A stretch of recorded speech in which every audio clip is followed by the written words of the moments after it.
കർക്കിടകം special മൈലാഞ്ചി കിട്ടിയിട്ടുണ്ട്. അപ്പം കർക്കിടക മാസത്തിൽ മൈലാഞ്ചി ഇടൽ നമ്മൾ പണ്ട് കാലം തൊട്ട് ഉള്ളതാണ്. അപ്പം അതിനൊരുപാട് ആരോഗ്യ ഗുണങ്ങളുണ്ടെന്നൊക്കെയാണ് പറയുന്നത്. അതിൻ്റെ സയൻറ്റിഫിക് വശങ്ങളൊന്നും എനിക്കറിയില്ല. ഞാൻ പണ്ടൊന്നും ഇതിട്ടിട്ടില്ല. ഇപ്പം നമ്മുടെ വീടിൻ്റെ അടുത്ത് മൈലാഞ്ചി കിട്ടാനുള്ളത് കൊണ്ടും സമയമുള്ളത് കൊണ്ടും ഇതിടുന്നു എന്ന് മാത്രം. അപ്പോൾ ദേവുട്ടിയുടെ അടുത്താണെങ്കിൽ ഞാൻ 2 ദിവസമായി പറയുന്നു സ്കൂൾ വിട്ട് വരുമ്പോഴേക്കും മൈലാഞ്ചിയൊക്കെ അരച്ച് വെക്കുകയാണ്.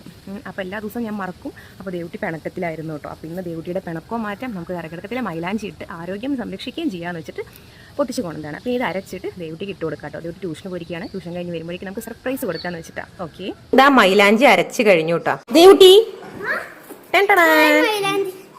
ഇടാം ഇട്ട് തരാം. ആദ്യം ഇടണോ?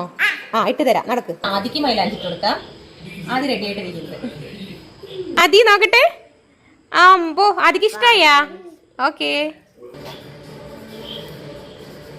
ദേവുട്ടിയുടെ മൈലാഞ്ചി ഇടലും കഴിഞ്ഞു. അപ്പൊ ടാറ്റാ.